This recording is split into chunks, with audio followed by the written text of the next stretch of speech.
On this show, we talk about a shocking leak out of the world of Google, Nintendo forcing an awesome project to go away, Spotify having a crap load of listeners, and Chris has some really obvious news. No, really, it's really, really obvious. Plus, SP's away, so Chris and I'll make this an Android cast. This and more in this week's show.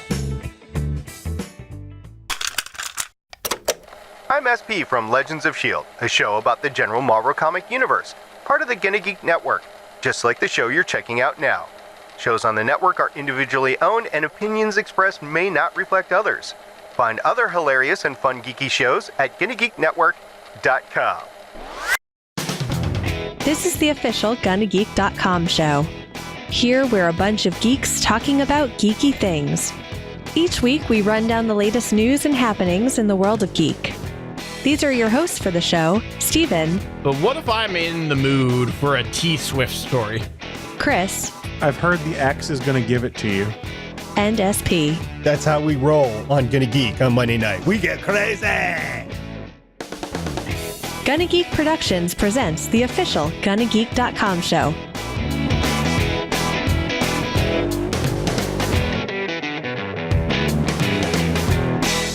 Welcome to episode 285 of the official GonnaGeek.com show. I am Steven Jondrew, and I am pleased to say that Chris Farrell has returned from last week. I'm here to be the poor man's Stargate Pioneer tonight. Well, it's funny that you say that you have this poor man's Stargate Pioneer here, because I've been working on my Stargate Pioneer impression, and here it is right now. Steven, you're the worst. With the gap, by the way. The gap was exactly intentional. I thought I nailed it.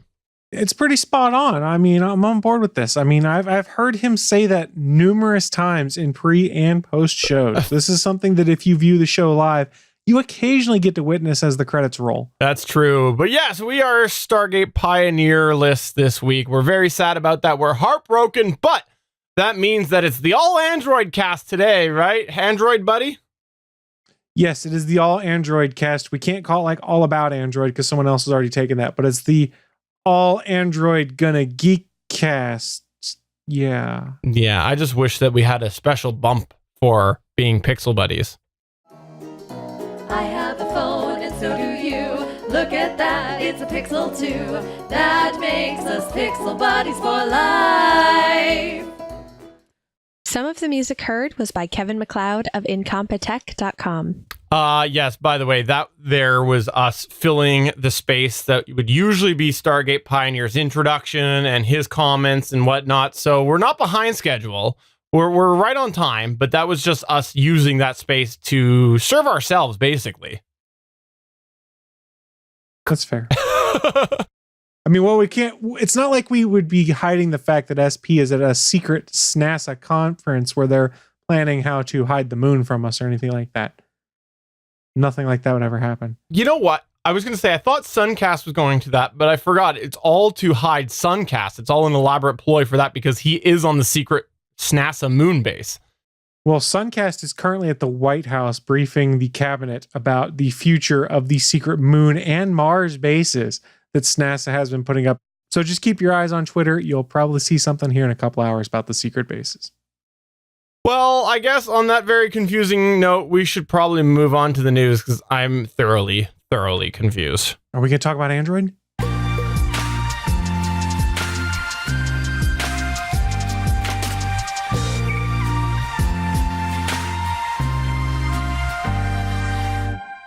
All right, Chris Farrell, I think we should kick off this Android cast with some sort of Android-related news. How do you feel about that?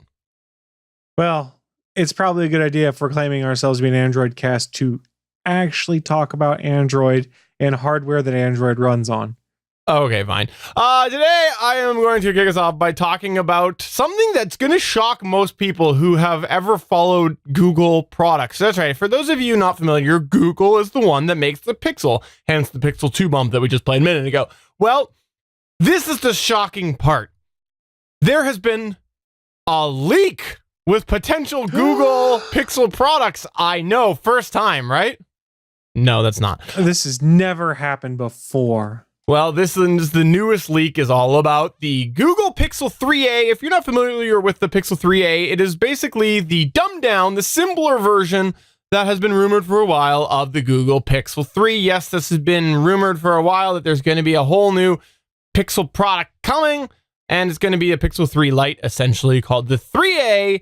And guess what? There is a leaked render shared by Evan Blass, who does indeed have some credible history with leaks, and it is going to be available in a new barely purple color is what it appears to be called. That's right, Google has weird naming structures, but yes, it looks like it's going to be offered in a purple edition called barely purple. Chris Farrell, how do you feel about being barely purple? This is just on par with the naming convention has, because don't they have something like sorta pink is one of their current colors and things like that? Because they're very lightly tinted, these colors. And let's be honest, when it comes to phone colors, 99.9% of us are putting them in a case, so we never notice. So they're a cool thing when you go and buy it. You go, hey, my phone's got this cool looking color. And then you kind of forget what color your phone is because you've got a case on it. I was just going to say, my phone, you can see the front. That's where you see the color. You can see a little bit of the color around the fingerprint reader. Aside from that, I did go to a solid case. I will say same here. For a while I was sporting specifically clear cases because I hated that fact. Like my Moto X totally had a clear case. My Pixel original had a clear case. For a long time, my Pixel 2 had a clear case. And then I just got tired of seeing all of the junk that gets stuck under the case. So I ended up, I caved. I went all black. I mean, if you want to enjoy the color of your phone, you can carry your phone all natural and live dangerously like JS used to and not have a case. Let's also remember that JS broke his phone once every 3 months, it seemed like, because no case. That's true. It's kind of like why we wear clothes, because otherwise, if we don't wear clothes, we get scratch marks and other bruises all over us because all of the ladies like to get on top of you and me.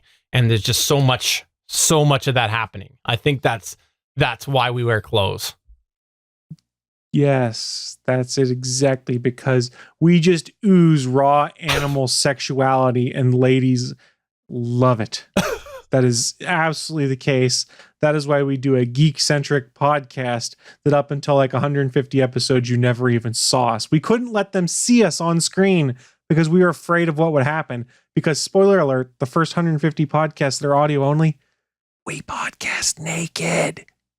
1, 2, 3, 4, 5, 6, 7, 8, 9, 10. Okay, I think they've cleaned up the throw up. I think they've got it all cleaned up. It's all cleaned up and they're ready to continue on with the show.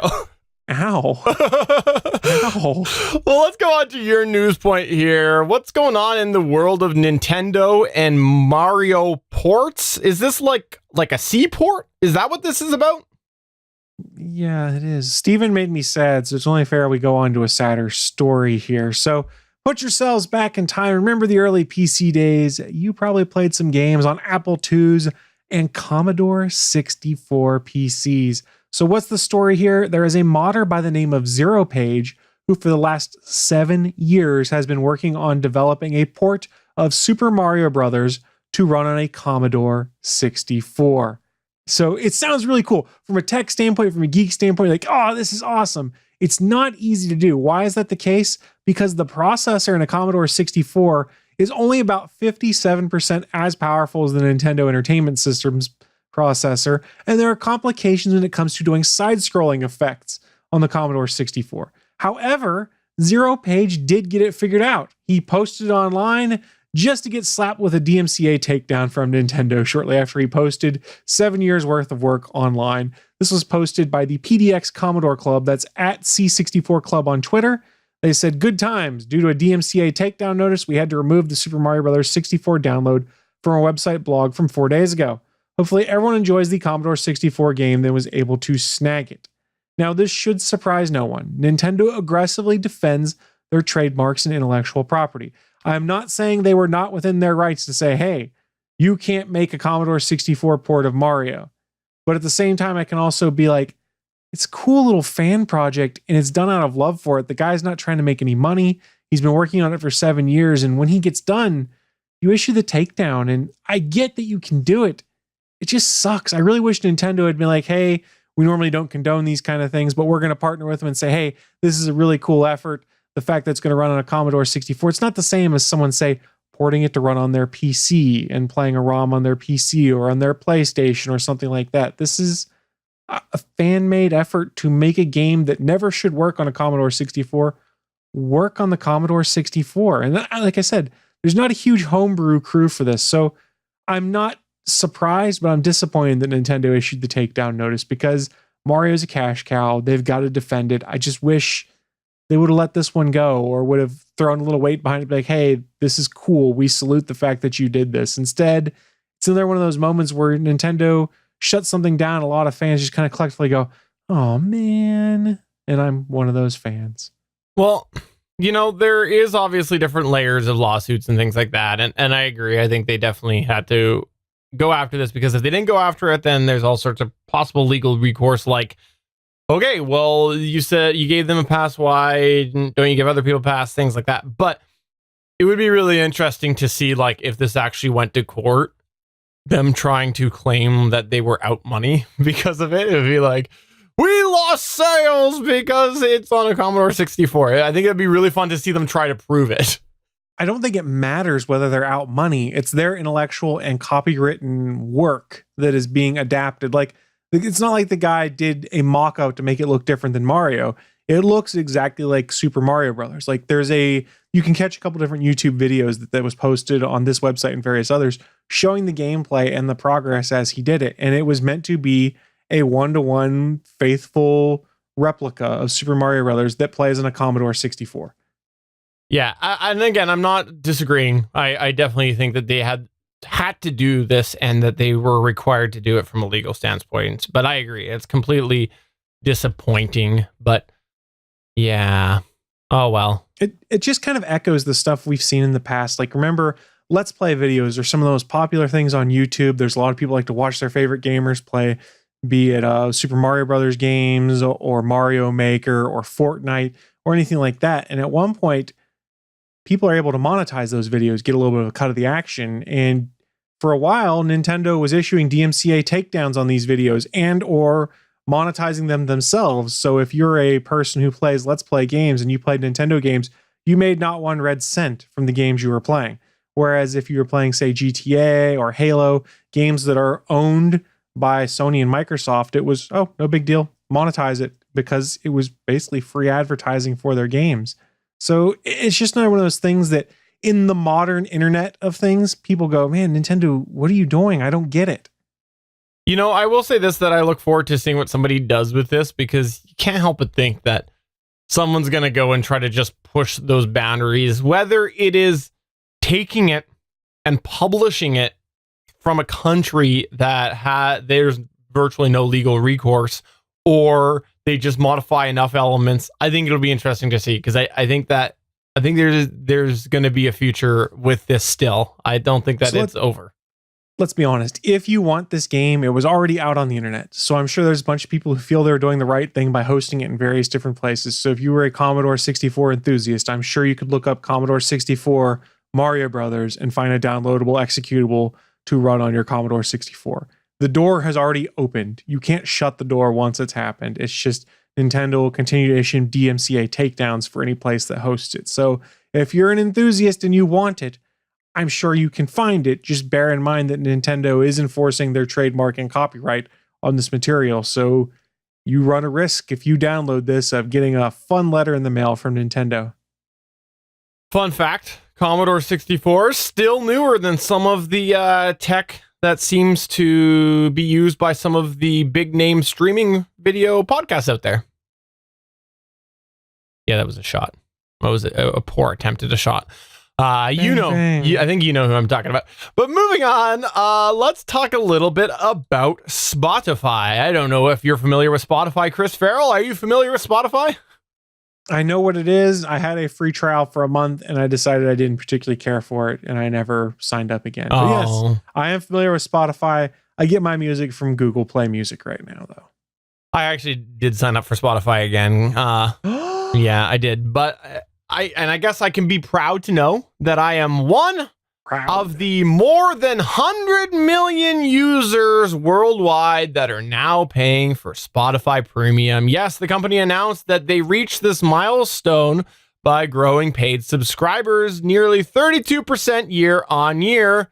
This, of course, the growth includes free subscribers, but Spotify may have 100 million users that are paying for premium, but they also actually have a total of 217 million monthly active users worldwide. So yes, those differences is 217 million users active worldwide versus the 100 million paid users. So why is this news? Well, this is because this actually globally puts Spotify way higher than anybody else, and also much higher than Apple Music, which is its closest competitor apparently in the streaming music game.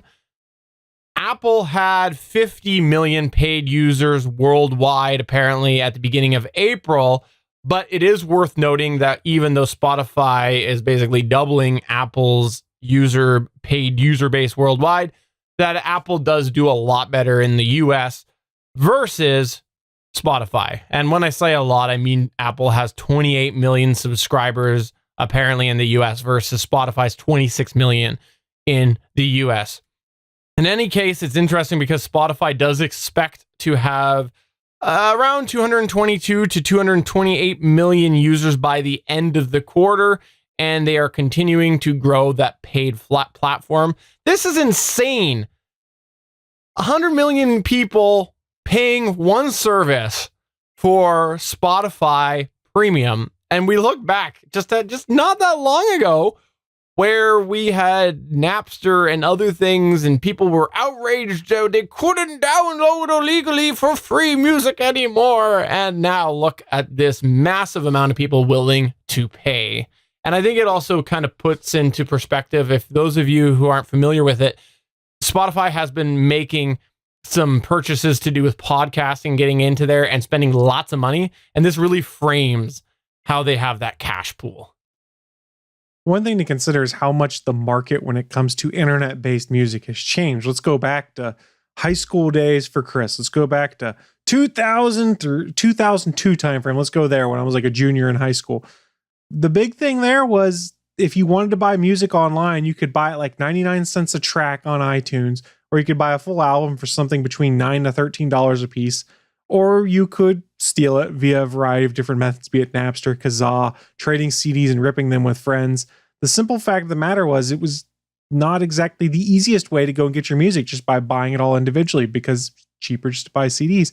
Fast forward a few years, people are still pirating stuff, but you start to get these all-you-can-eat methods of music, like we've seen with Spotify, Apple Music, Google Play Music, Amazon's music services, things like that, where it's pay a flat fee per month.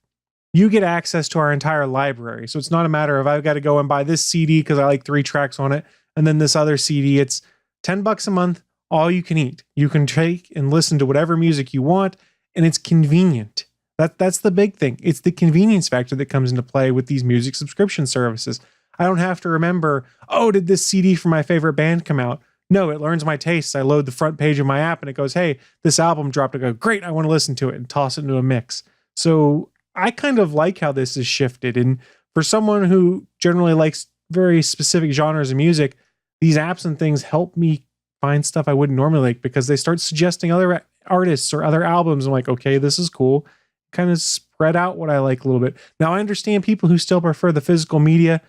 Makes perfect sense. I'm with you on a lot of things. But when it comes to my music and stuff, the convenience trumps the fact that I could pick up a CD off my shelf anytime I want and put it in my CD player. This is, I can be anywhere and push play on my phone and start listening immediately. Yes, the quality may not be quite as good. Yes, it costs me internet costs for connecting to the network, but it's convenient. I can have it wherever I want. And there's something to be said for that.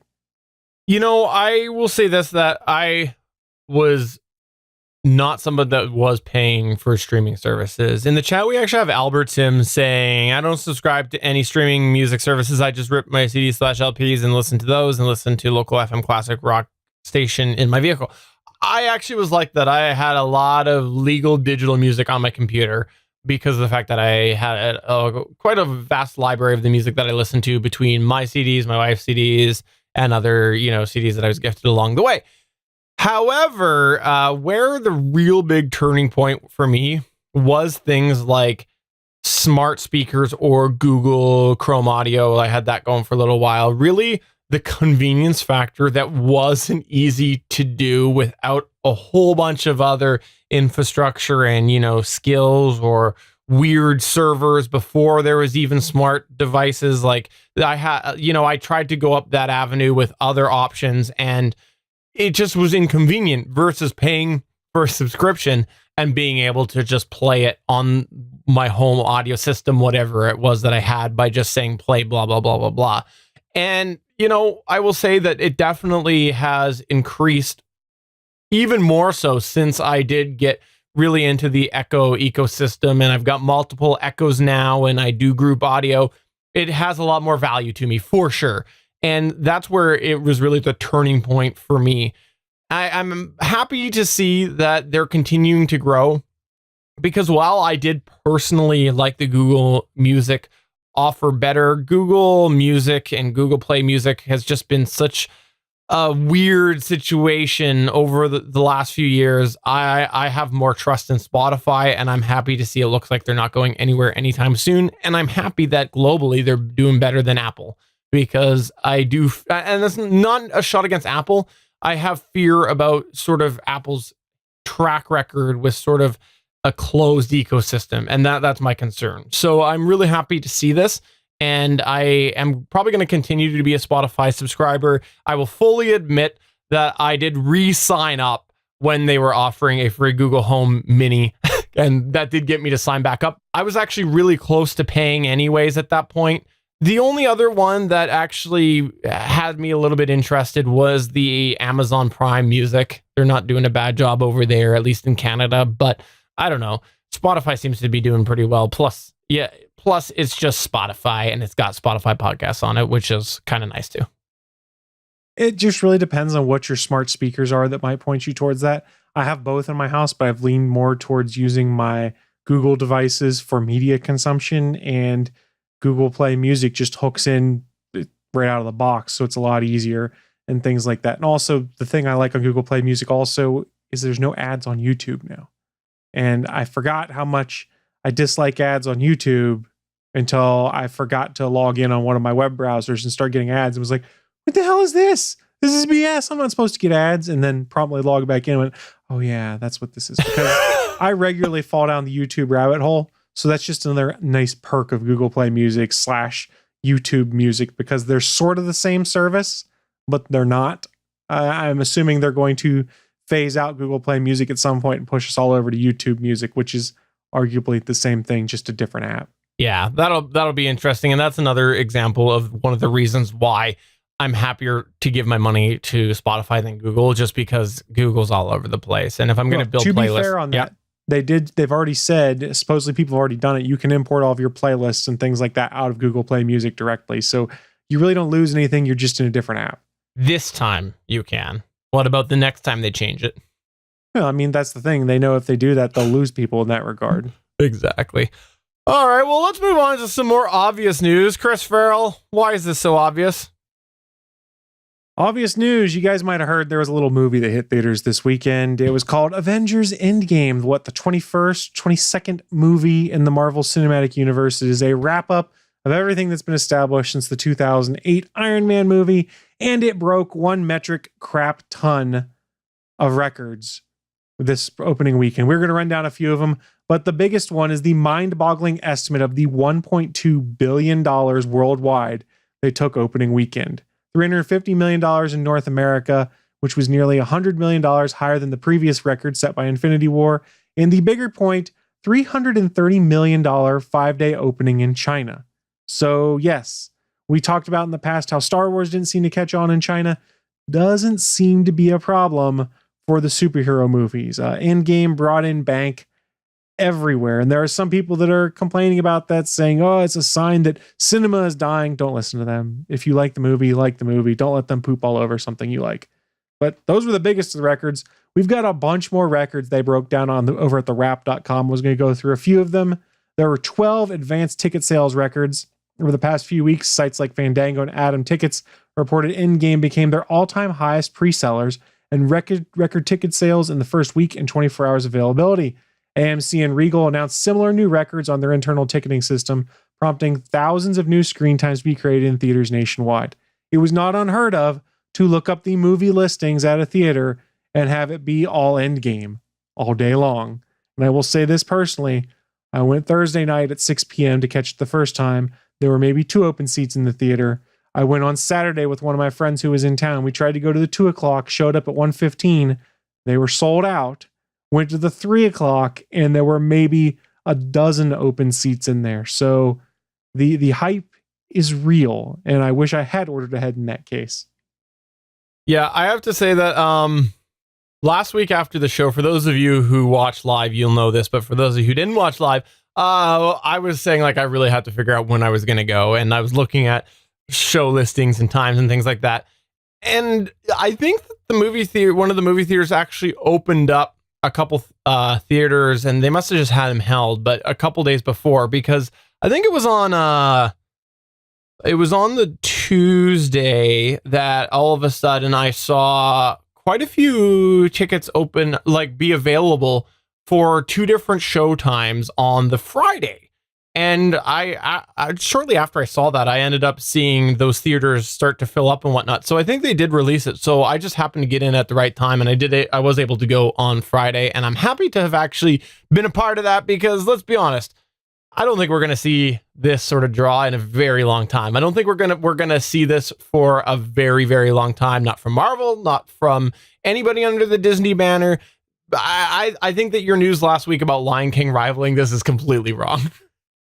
I don't think Lion King's going to stand up when it's all said and done, especially as you go through some of these other records. For instance, there's 44 opening weekend records broken. They broke all the records in North America and China. They set opening weekend records in 42 other markets. That included topping $61 million in the UK, where James Bond film Spectre had come in just slightly under that. Other markets where they set records include France, Australia, South Korea, Argentina, Brazil, and Mexico.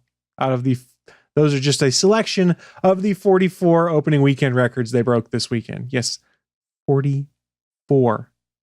It's insane. Let me ask you this. So you went twice. Both times, did you go 2D or did you go 3D, one of them? I only went 2D because for my case, it's one of those, it's a post 3D conversion. I went, don't care. Yeah, I only went to 3D because of the reason that I just mentioned, was there was availability. So I was Fair. But I had no intention to go, actually. It was just a matter of being there. And we're not going to really talk about it because we're going to keep spoiler free here. But I will just go ahead and say this.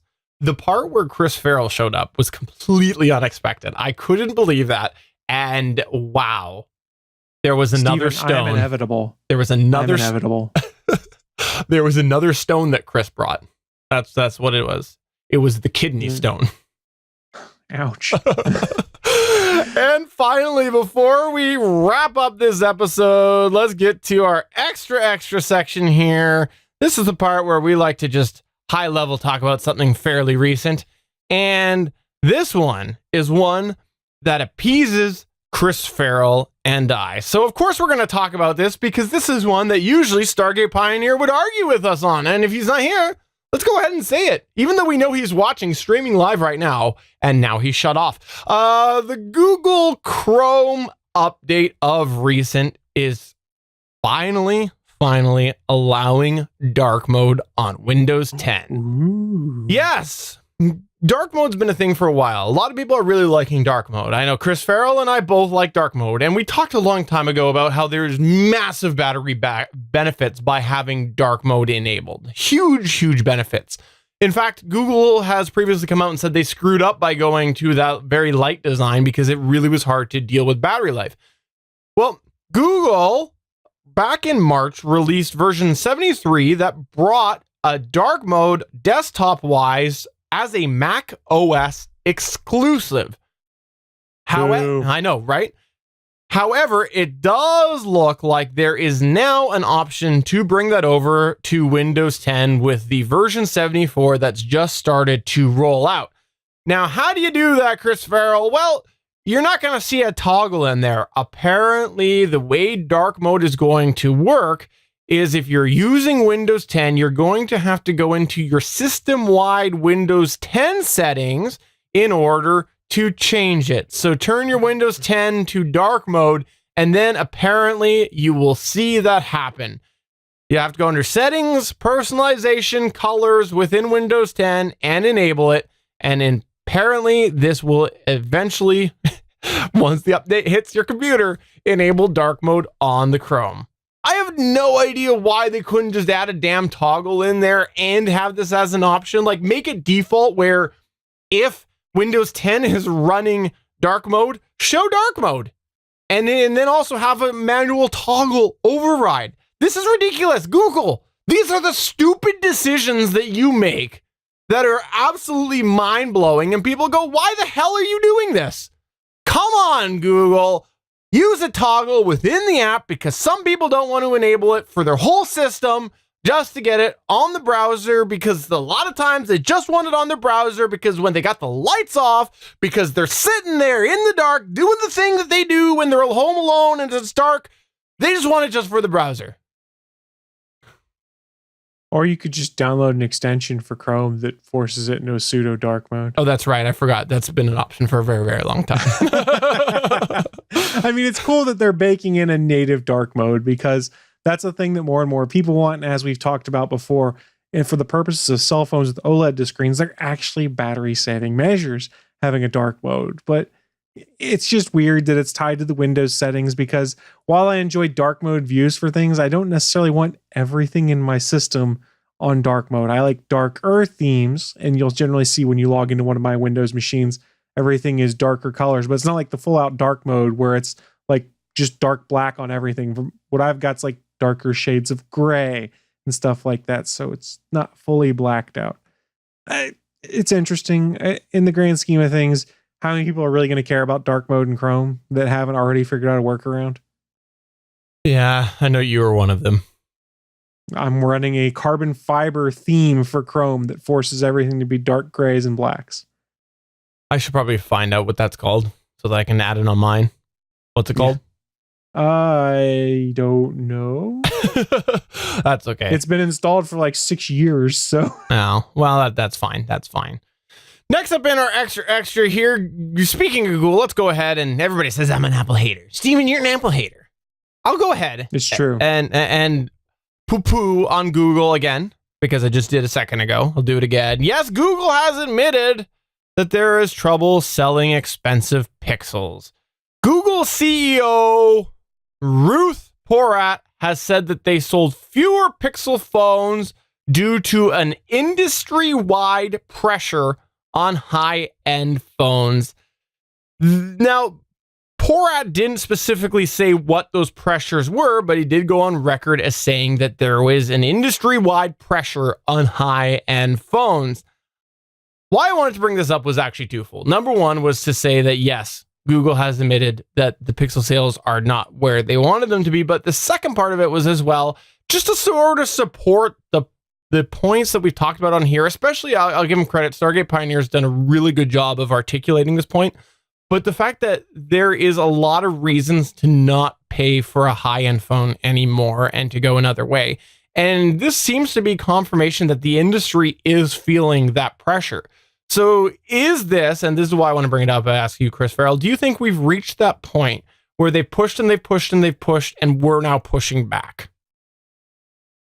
For most people, probably yes. For people that are tech enthusiasts and things like that, they don't care. They're willing to spend $1,000 every 6 months, trade in the old phone, and whatever the price difference is, pay it. But if you're someone who wants to buy a phone every couple years or so, or just doesn't want to have to buy cutting edge stuff, there's a lot of people like, yeah, I can stretch my phone out instead of using it for 1 to 2 years, for 2 to 3 years, because let's be honest, what are the big differences between my Pixel 2 and the Pixel 3? A little bit of processor change, they put a notch in it, and the camera is slightly better.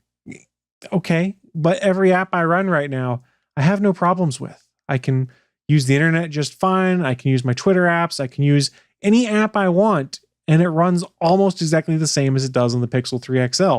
It's the double-edged sword. As the hardware gets better, people are still optimizing the software and things to run better. And we're at a point where there's diminishing returns on upgrading. So yeah, I kind of get why a lot of people aren't doing it. And even me, who's a tech enthusiast, I'm like, Pixel 3 is cool. Maybe if the Pixel 4 is cool, I'd consider it, but I'm going to stretch it out as far as I can because there's plenty of people I know besides me that are still rocking like original Pixels or Galaxy S8s and stuff like that with no problem. Yeah, and that's probably the boat that I'm going to be in. I'll say that if I was buying in a few months when it's released, I might consider the Pixel 3a. Like, I'd have to really analyze my priorities, but there's enough check marks there that it would be on my list of considerations. The other thing to consider with the Google hardware is, especially with the Pixel 3s and less so with the Pixel 2s, they really hosed the early adopters. But what I mean by that is if you went and you could have got a Pixel 3 for half off 2 weeks ago because they're running a deal on both Project Fi and through the Google Store. And they've been running all sorts of crazy sales and stuff. And if you follow any of the Android or the Pixel subreddits over at reddit.com, you'll see people complaining and be like, why did I buy this phone when it first came out? Because I used Google's financing plan to get 100% interest-free financing on it. But then I wait 3 months and they do this deal where people can buy a phone for less than I currently owe on the phone. What's the point in being an early adopter? So a lot of people have just reached that point where like, yeah, I'm not going to buy at launch because they've seen it with Samsung, they've seen it with Google, that there's a price drop somewhere between 3 to 6 months after it comes out, or they'll do some random sale and the price bottoms out and you go, oh, now I don't mind picking up this phone. And that's seriously another thing to consider if you're talking about Android phones. You don't see it happen very much with Apple. There's not much in the way of price drops, but Samsung and Google specifically, wait a few months, you'll see a price jump of some kind, or there'll be some weird promo that runs and you can get a better deal. So don't be punished by being an early adopter. If your phone is dead or dying and you need a new one, buy whatever works best for you. But if you're someone like Steven or I, who's like, we love tech, but our phones work just fine, there's really no reason to be an early adopter. You can just wait. One of the things that I like to think about is the logistics that are in discounting a phone, right? When you think about the way that it's all distributed and I've worked in cell phone stores and like the retailer actually has to pay the full, retail price that they have. And then if there's a discount, then they get a credit back every month or whatever it is, right? I love to think about the fact that when Google goes and runs a very large discount program, that there's all these other parties involved, and I'm sure that costs them a little bit more money by having to try to go through that whole rigmarole of getting the discounts applied properly down the chains and things like that.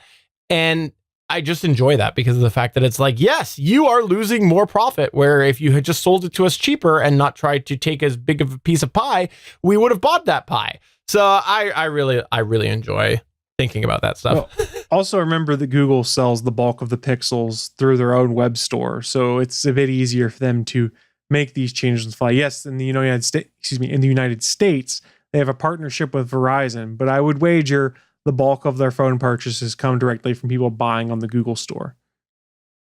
Fine, whatever you say. Finally, last thing we're going to talk about here is I'll give you some Apple news. For those Apple fans, you'd be like, wait a minute, you said this was no Android cast. I shut off 10 minutes ago. Here's the thing. There's been rumors back and forth about whether or not iPhone would be this year adopting the USB-C charger, because we've seen USB-C coming into other products. Which product has it right now on Apple side of things, Chris? I think one of the iPad Pros does, and it's also on the MacBook line as well. There's no longer the MagSafe charger. It's just a USB port for charging. Right. And so people have been saying, well, Apple's probably going to go there eventually. Well, recently the rumors are kicking up that the next batch of iPhones will not have a USB-C port, but it's looking like there might be some setup to get there, because according to a recent blog post, there is likely going to still be a Lightning port on the new version of iPhones, but we might see that the built-in charger will ship with a 18-watt USB-C charger that has a Lightning to USB-C cable. Basically, the charger itself will be USB-C. There will be a cable to convert that over to Lightning. So this might be that stepping stone that we have between now and a couple of years from now when they finally adopt the USB-C. I don't know. Do you think it's going to happen on the iPhones, Chris?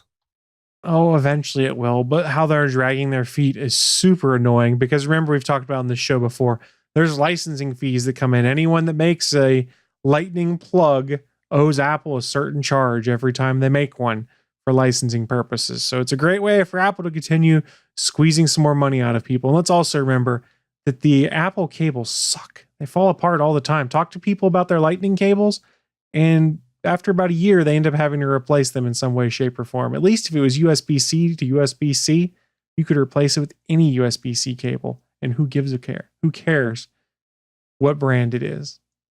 I have to say that my USB-C cables that I've owned have been pretty solid. And that includes the ones from my Pixel 2, and some of the really cheap ones that I've had. I'm very surprised, actually, because I didn't have faith. I really didn't have faith when I saw them. They reminded me too much of Apple cables. So, well, the plug part of the USB-C seems to hold up a lot better than the lightning plug does. Even I only have a tablet and I don't charge it but every 3 or 4 days. And that cable doesn't really leave my house. It sits on one shelf, and whenever I want to charge the tablet, I move it over to a corner table and plug it in. And without even putting it in a bag or crimping the cable much or anything like that, it's still starting to show its wear. Let's put it that way. So if you want to hear more Apple news, go ahead and head over to Twitter, go to @StargatePioneer, and tweet him and say, hey, you were missing from Gonna Geek this week. We need more Apple news. Give me some Apple news. And he'll go ahead and tweet you back some Apple news. He doesn't know I'm making this commitment for him, but I'm doing it right here and right now. Tweet him @StargatePioneer, say, I need some Apple news, and he'll send you some Apple news. Before we do close up, I want to remind everybody we are part of the Gonna Geek Network. The Gonna Geek Network has some amazing geeky content on it. You should definitely check it out at GonnaGeekNetwork.com. We have a bunch of different geeky podcasts, and I think it's important to note that while there are a lot of geeky podcasts that do center around a TV show or something that usually runs between September and April, we do have a lot of different shows, and many of them don't. So check out Gonna Geek Network, because if you have not looked at our portfolio, and recently we've had a lot of additions over the last 6 months, and we definitely encourage you to check that out. With that said, I do want to go ahead and say right now that the Starling Tribune is the CW television Arrow fan podcast. Is that how you bill it? Sure. And in the most recent episode 237, titled Lost Canary, the Starling Tribune reporters SP, Chris, and Michelle review the Arrow Season 7, 18th episode, Lost Canary. If you want to hear that series close up, that's not Starling Tribune, but Arrow close up, you should get on board with the Starling Tribune right now, because you know they're going to run till the end of the season. Come back next year as well in September when it's back on, and they will wind you down the Arrow. That makes no sense, but I'm going to say it anyways. They will wind you down the Arrow series together. There you go. Makes no sense, but you know what I tried to say there. Maybe you don't. I think I got it. Just wind me down, Chris Farrell. Wind me down. For the audio listener, he is literally churning something, trying to wind me down. So on that Is it note, working? for episode 285 of the official GonnaGeek.com show, I'm Stephen John Drew saying I did miss SP this week. I'll admit it. I'm Chris Farrell saying I hope SP's having fun with his secret Mars conference. Save us some room in the hidden bunker. And the hotel room next door. He knows what that means. Bye!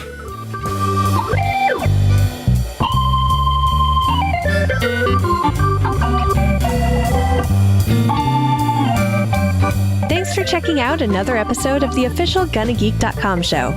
If you like the show, please give us a 5-star review in Apple Podcasts or a thumbs up on YouTube. You can always join us for our live recording sessions, which stream Mondays at 8:45 p.m. Eastern at www.geeks.live. And remember, you can find our full back catalog at GonnaGeek.com/show. If you're itching for more geeky content, check out other shows on GonnaGeekNetwork.com. Voice work was by Emily Prokop of the Story Behind podcast. That's it for this episode. We hope to see you back again next week.